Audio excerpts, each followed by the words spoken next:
Police পার্কে, সেখানে শশী পাঁজার নেতৃত্বে হয় এই প্রতিবাদ মিছিল। কি বলেছেন তিনি?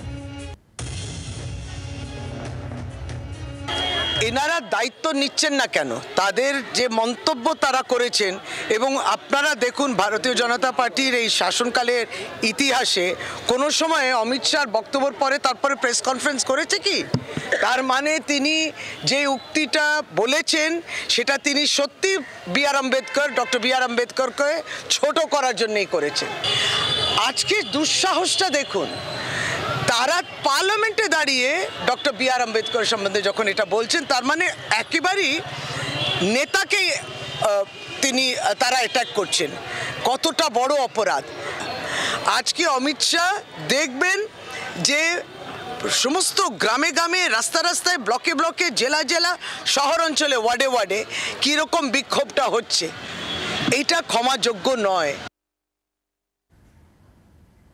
অরূপ রায়ের নেতৃত্বে হাওড়াতে সেখানেও হয় তৃণমূল কংগ্রেসের প্রতিবাদ মিছিল। নজর রাখবে একবার, আর ঠিক কি বলেছেন অরূপ রায় সেটাও তুলে ধরবো আপনাদের সামনে। ভারতবর্ষের স্বরাষ্ট্রমন্ত্রী অমিত শাহের যে কটূক্তি বাবা সাহেব ভীমরাও আম্বেদকর সম্বন্ধে, যিনি আমাদের সংবিধান রচনা করেছিলেন, যিনি যার জন্য আমরা একটা স্বাধীন দেশের নাগরিক হিসেবে স্বীকৃতি পেয়েছি, সেই মানুষটার বিরুদ্ধে এই ধরনের কটূক্তি সারা ভারতবর্ষে গর্জে উঠেছে। অমিত শাহের অবিলম্বে পদত্যাগের দাবিতে আমাদের এই আন্দোলন। বাংলার আওয়াজ, বাঙালির আবেগ, জি 24 ঘন্টা।